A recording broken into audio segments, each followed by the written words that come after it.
Olá pessoal, tudo bem? Meu nome é Rafael e eu sou fisioterapeuta. E nesse vídeo eu vou te mostrar uma das possíveis patologias que podem estar relacionadas na coluna vertebral, tá? Eu vou te mostrar também um pouco da anatomia da coluna vertebral, os ligamentos que envolvem a coluna vertebral, os discos intravertebrais, tá? Que são muito importantes para a nossa coluna. Se você está nesse vídeo, curta agora e compartilha, porque mais pessoas precisam saber dessas informações, tá? Aqui está representando a nossa coluna vertebral em um aplicativo 3D. Então facilita a visualização da coluna vertebral. Começando na região cervical, iremos ter 7 vértebras cervicais. Na região torácica, iremos ter 12 vértebras torácicas, tá? Na região lombar, iremos ter 5 vértebras lombares. Na região do sacro, iremos ter 5 vértebras sacrais. E na região do cóccix, iremos ter 4 vértebras coccígeas, tá? Lembrando que na região do sacro e do cóccix, essas vértebras, elas são fundidas. Como assim fundidas? Vamos lá que eu irei explicar. Aqui na região do sacro, percebemos que é uma peça anatômica. Porém, nessa peça anatômica tem 5 vértebras fundidas que compõem o sacro. Aqui na base sacra, tá? Logo abaixo temos a S1. Mas por que S1? Porque S é de sacro, tá ok, pessoal? Então a S1, S2, S3, S4 e S5. Aqui na região sacra, essa peça ela é muito importante, porque é na onde que passa todo o plexo sacral. São aqueles nervos, tá? Que mandam informação lá para os membros inferiores. Na região coccígea, iremos ter 4 vértebras coccígeas, tá? 1, 2, 3, 4. 4 vértebras coccígeas, tá ok, pessoal? Que elas são fundidas. A nossa coluna vertebral, ela tem 33 vértebras que é formada a nossa coluna vertebral. Olhando a nossa coluna de frente, percebemos, tá, que a nossa coluna ela tem que ser linear, tá? Ela tem que ser reta. Tem pacientes que irão apresentar a coluna como se fosse um S. Esse paciente irá apresentar escoliose, tá ok, pessoal? A escoliose, ela tem grau, considerada de suave, moderada ou severa. Mas como que a gente sabe se essa escoliose é suave, moderada ou severa? Quando a escoliose apresentar um ângulo de 10 a 30 graus, é considerado uma escoliose suave. Agora, quando é representada ou quando a escoliose está em um ângulo de 30 ou 45 graus, essa escoliose já passa para um grau moderado.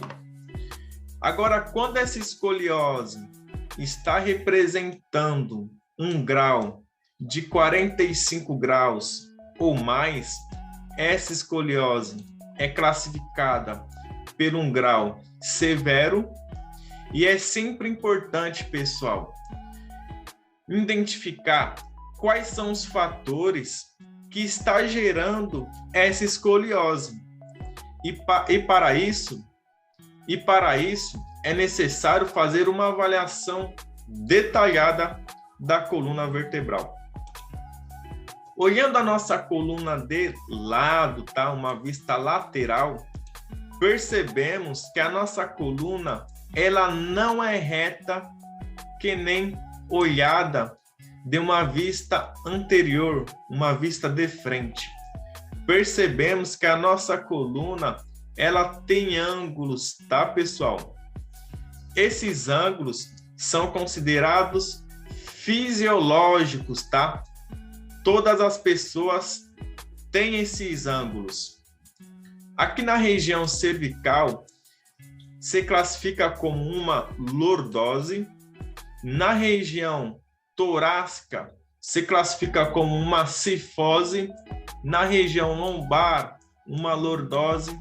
Na região sacra, uma cifose. Muitas das vezes, quando o paciente recebe essa informação e o profissional da área da saúde fala que ele tem uma lordose ou uma cifose, o paciente fica desesperado, mas não. São ângulos fisiológicos da nossa coluna e todas as pessoas têm. Agora, quando o paciente recebe uma informação que ele tem uma hiperlordose, aí sim o paciente tem que identificar quais são os fatores que está gerando essa hiperlordose. Mas o que é uma hiperlordose? Uma hiperlordose ou uma hipercifose é quando tem um grau acentuado da nossa coluna, tá? Mas como assim? Quando temos uma hiperlordose, é quando tem um grau acentuado na região lombar. Geralmente são aqueles pacientes que andam com um bumbum empinado. Mas e quando a gente tem uma hipercifose? Quando tem uma hipercifose, são aqueles pacientes que andam curvados, tá? Tem um grau acentuado na região torácica. Esse paciente vai apresentar muita dor na região torácica, ele vai andar curvado, tá, pessoal? Para frente. Mesma coisa aqui na região lombar. Ele vai sentir muitas dores na região lombar e ele vai andar com o glúteo empinado, sobrecarregando todas as musculaturas envolvidas na região lombar. Tá ok, pessoal? Lembrando que é necessário investigar o que está gerando essa hiperlordose ou essa hipercifose, tá? Trabalhando na causa, iremos resolver o problema desse paciente e, consequentemente, iremos aliviar a dor que ele tanto relata, tá ok? A nossa coluna, tá? Ela é repleta de ligamentos que envolve toda a nossa coluna. Aqui na parte anterior, a parte da frente, tem um ligamento chamado ligamento longitudinal anterior. Ele sai desde a parte coxígea e vai se inserir lá nas primeiras vértebras cervicais. Tá vendo, pessoal? Aqui na parte posterior de trás tem outro ligamento. Ele pega toda a nossa coluna vertebral. Aqui na parte posterior também tem outro ligamento, tá? Passando em cima das vértebras. O nome desse ligamento é chamado supraorbital. espinhal. Tem outro ligamento que passa do lado das vértebras, que é chamado intratransversário, do lado direito e do lado esquerdo, tá ok, pessoal?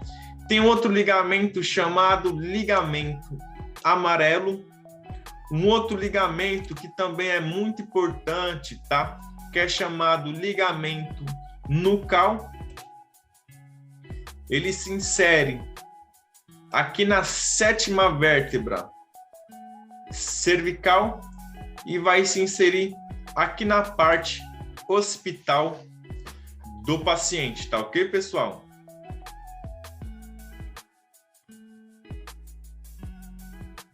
Lembrando que, além dos ligamentos, a nossa coluna, ela tem outras estruturas que são muito importantes. Um exemplo são os discos intravertebrais, tá? Mas por que intravertebrais? Porque o disco, ele fica entre uma vértebra e outra, tá? Aqui está representando o nosso disco intravertebral.